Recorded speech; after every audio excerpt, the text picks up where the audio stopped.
Tim Pembela Ulama dan Aktivis atau TPUA, Senin tanggal 9 Desember tahun 2024, mendatangi Bareskrim Polri untuk mengadukan dugaan adanya tindak pidana ijazah S1 mantan Presiden Joko Widodo alias Jokowi dari Fakultas Kehutanan Universitas Gadjah Mada atau UGM.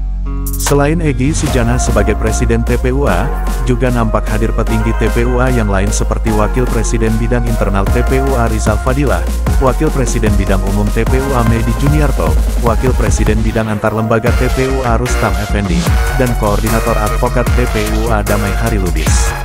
Seperti kita ketahui, ijazah Jokowi telah 3 kali digugat, yakni 2 kali di Pengadilan Negeri Jakarta Pusat, dan 1 kali di Pengadilan Negeri Solo, namun semua gugatan itu kandas. Bahkan alih-alih memenjarakan Jokowi, yang dipenjara justru Bambang Tri, salah satu penggugat ijazah Jokowi yang juga penulis buku Jokowi Undercover. Bersama Gus Nur, Bambang Tri divonis 6 tahun penjara oleh Pengadilan Negeri Solo karena dinilai terbukti menyebarkan kabar bohong terkait ijazah Jokowi yang disebutkan palsu. Meskipun selama persidangan berlangsung, ijazah asli Jokowi tidak pernah dapat diperlihatkan.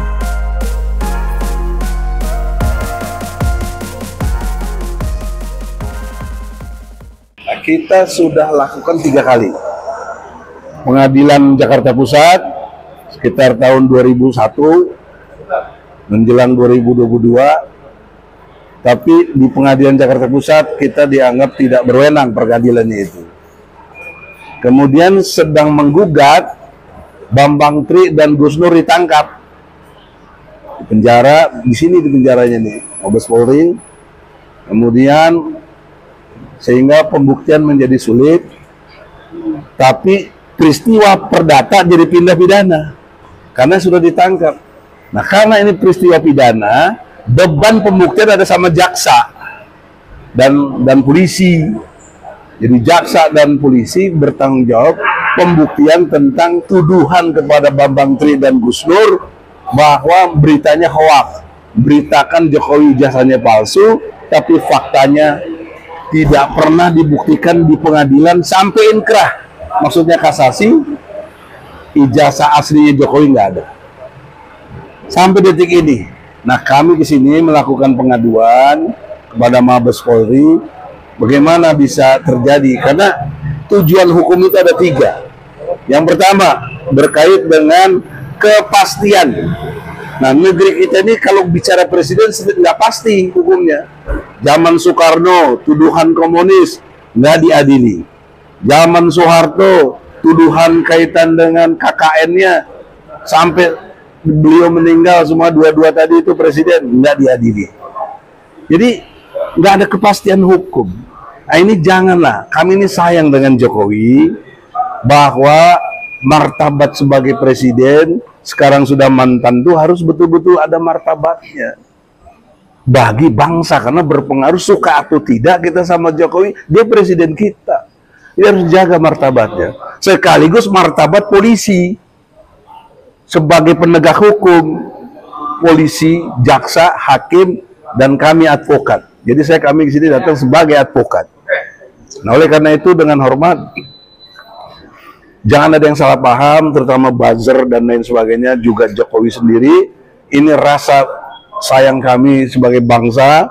Janganlah bangsa kita ini tidak ada penegakan hukum yang pasti. Yang kedua, hukum itu harus manfaat. Nah, apa manfaatnya? Ada pasal tadi, ya, Undang-Undang Nomor 7 tahun 2017 tentang pemilu, pasal 169. Harus ada manfaatnya. Yang terakhir, tujuan hukum itu rasa keadilan.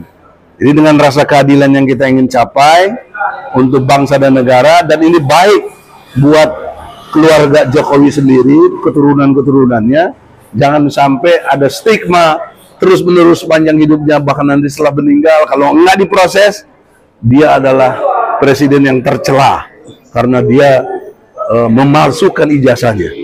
Tambah, dan termasuk UGM jangan lupa, karena yang menjustifikasi UGM harus buktikan. Ya. Nah, kalau mereka benar bisa menunjukkan ijazah aslinya, ya sudah selesai, bangsa ini bagus, dan kemudian kita cabut laporan. Saya kira itu poinnya. Artinya berarti rektor UGM itu juga dilaporkan? Udah dipastikan, karena kelembagaan universitasnya namanya UGM. Dan perlu dicermati si Sutikno itu Profesor Pratikno itu 2 kali jadi menteri, 2 kali juga jadi rektor, Sekarang yang ketiga. diduga kuat dia tahu persis. Tapi kenapa dia nggak bicara? Dia sekarang jadi Menko lagi, harus bicara. Gimana kejelasan ijazah palsunya ini? Dan ketika kita gugat harusnya bicara UGM. Bicaranya tuh ke pengadilan, bukan bikin medsos. Karena menurut ilmu hukum, penjelasan di medsos gini nggak punya nilai hukum. Penjelasan yang punya nilai hukum adalah di pengadilan.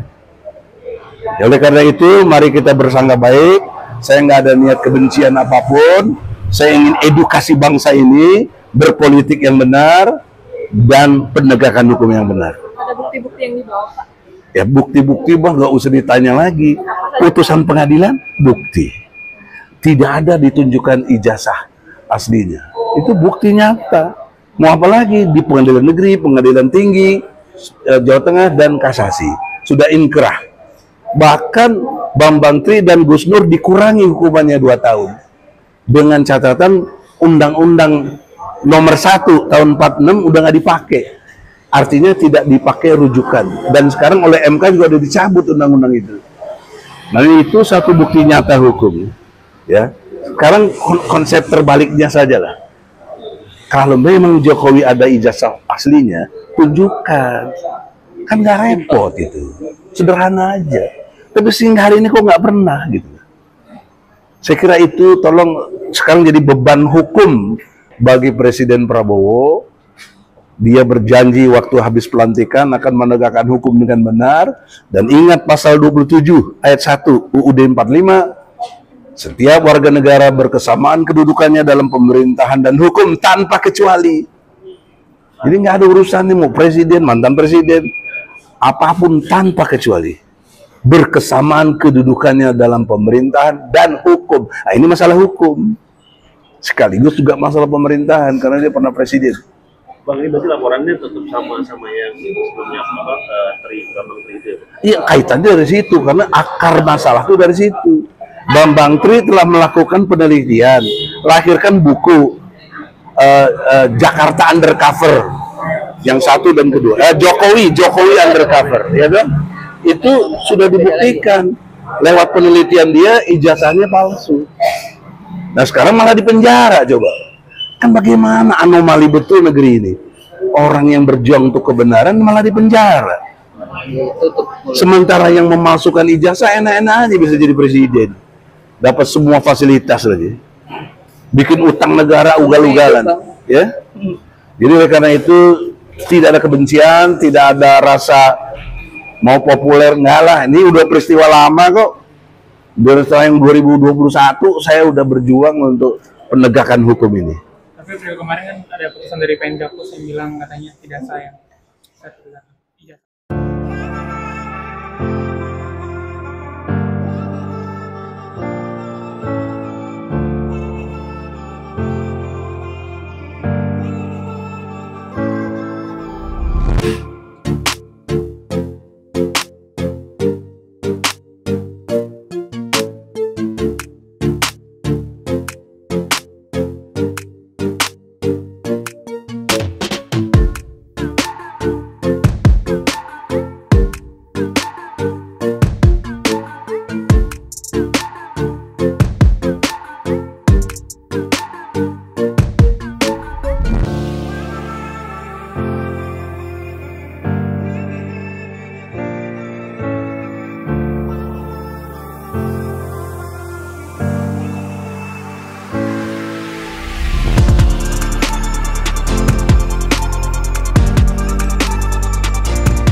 Bismillahirrahmanirrahim. Assalamualaikum warahmatullahi wabarakatuh. Waalaikumsalam.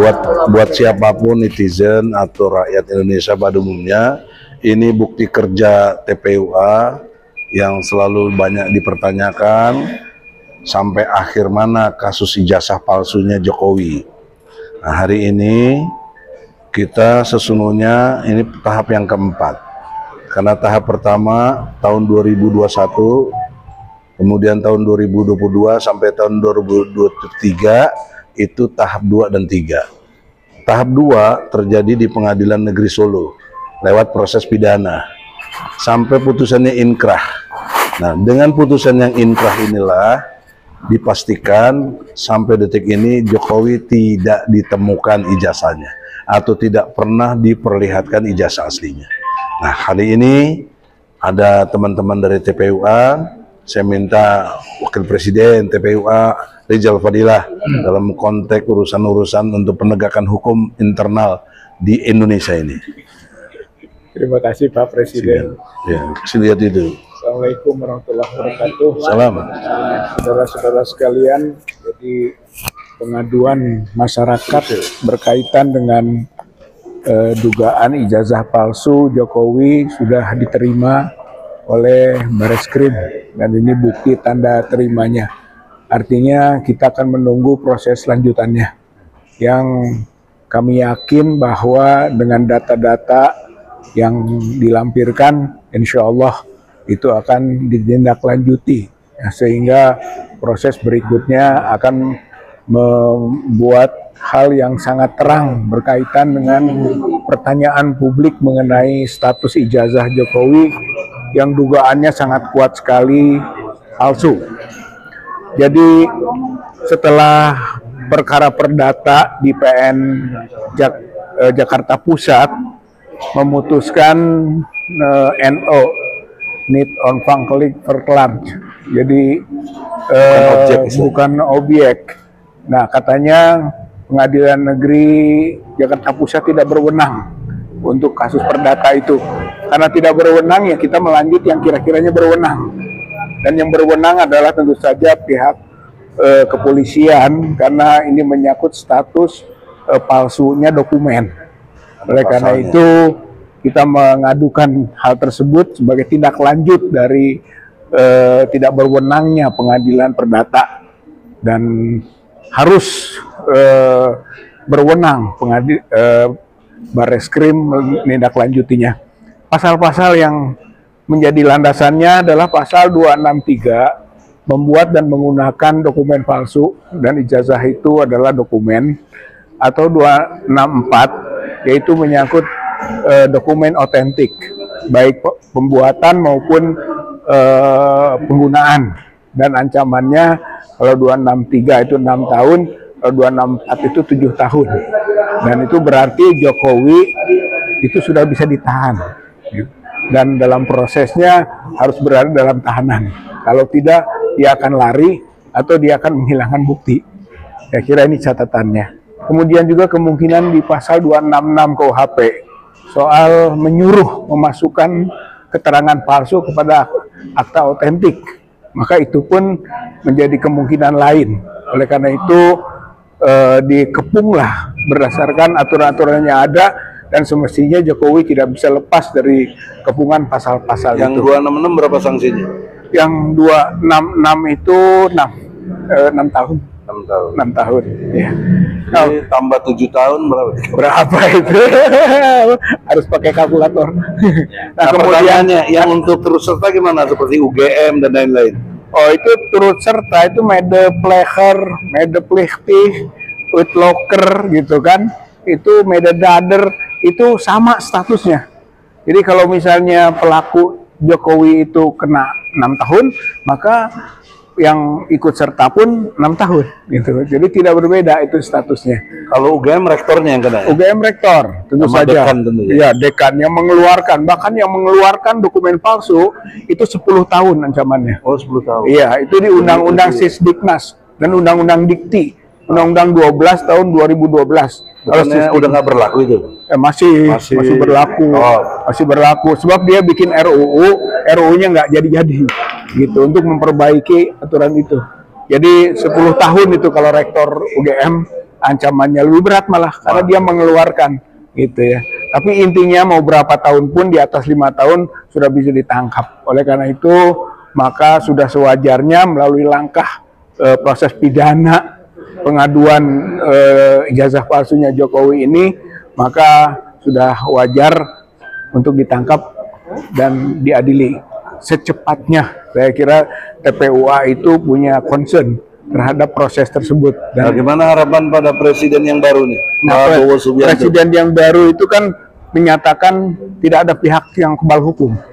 Dan udah pernah ngomong gitu ya? Udah nyebut begitu. Tidak ada yang kebal hukum. Dan semua kedudukan hukum yang sama. Oleh karena itu, maka buktikan, gitu kan. Saya kira tidak perlu dihalangi lah proses ini.